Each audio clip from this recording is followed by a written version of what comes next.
Hi, I'm Terry Kolath. I'm here today with political scientist Wayne Swanson of Turbin, one of our fellow residents. And he is going to talk with us about America Votes 2018 in the Academy. Thank you for joining me, Wayne. Nice to be here, Terry. Well, I always am very excited every time one of you three political scientists decides to share information with us. It's always so timely and it's so helpful because it was a long time ago when we studied these things. Yes.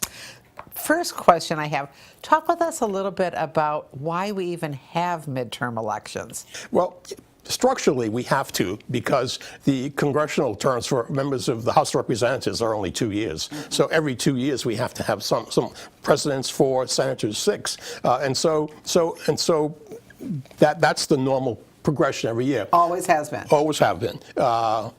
The political scientists actually, though, study midterm elections as a separate entity, and they've come up over the years with a series of generalizations about what normally happens. And I'm going to review those in my class on the 17th. Just one example, one of the generalizations is that normally the party in power loses representation in Congress at the midterm point.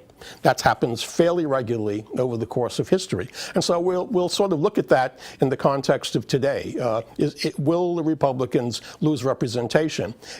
It's preliminary here now, but it looks as though, yeah, they might lose some votes in Congress. But the key issue in this election is now control of Congress. Republicans control it narrowly in the Senate, more substantially in the House of Representatives. But, it's interesting that I just checked this morning. Congress is not held in very great esteem by the American population. According to the public opinion data, only 16% of Americans think that Congress is doing a good job. 16%. And so we're going to have to look and speculate about, well, will there be any sentiment among voters to throw the rascals out if they're not happy with them? Has it always been such a low percentage? No. Sometimes it goes up. It could be as high as 50, 60. Recently, it's been trending downward, however, and anybody who sort of, I suppose, follows politics can understand why, because they have not been able really to accomplish a lot, and people are upset. Now, will they basically? I think in the primaries, which have already been held in both parties, there is some sense that there are challengers to the incumbents in both parties that have had some success in throwing a couple of the people out. So maybe voters are waking up. I think we also have to look at Florida here. Florida is always important, and particularly so this year. The Senate election between Scott and Nelson could influence who controls the Senate. And so a lot of money is going to be poured in here. We're going to be seeing more and more commercials. Hopefully they'll get some new ones out so we don't have to look at the same ones. And even the governor's race is viewed nationally as a contest between conservatives and liberals. And will the liberals be able to win and signify any kind of a change in American politics? So that's an important question that I'll be looking at. Well, I'm also going to devote some time, even though we're going to have a separate session by the League of Women Voters on the ballot issues. I'm going to leave some time, hopefully maybe to answer questions. The ballot. People who vote by mail will receive their ballot shortly after October 5th. So at the time of the class, they will have had that ballot for a couple of weeks and probably have a lot of questions. And so I will devote some time to that. It is a very complicated job that voters have to sift through 12 constitutional amendments and also a Lee County school tax proposal.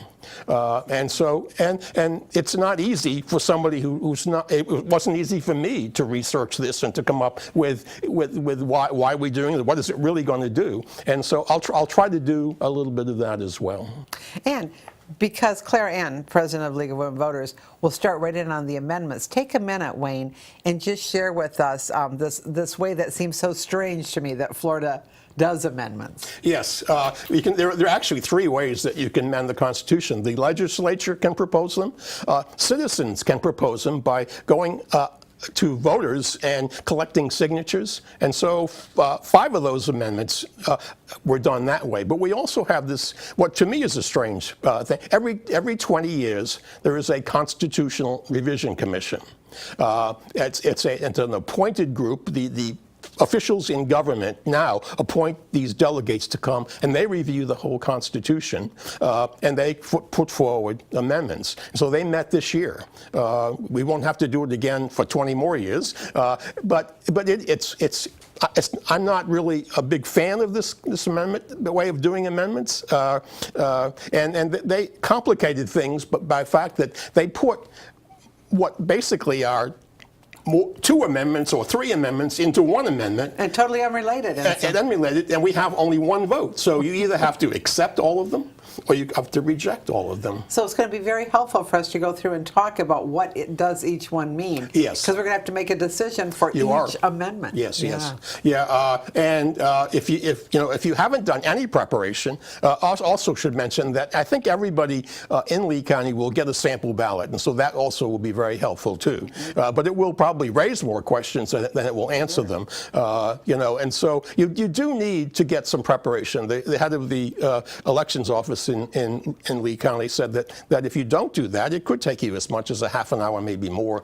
just on election day in the voting booth. So, and waiting in line behind everybody who's taking 30 minutes more. Hopefully that's a little bit alleviated, because more and more people now are voting by mail. If we didn't do that, that would be a disaster. It'd be unbelievable, wouldn't it? Well, this is really important stuff. We're really glad to have a guide as we try to navigate through all of it. And as always, we're really grateful to you for Okay, sharing thanks. your I'm looking knowledge. forward to it. All right, so won't you please join us? Please sign up and make sure there's room to join us for America Votes 2018 with Wayne Swanson of Turbine.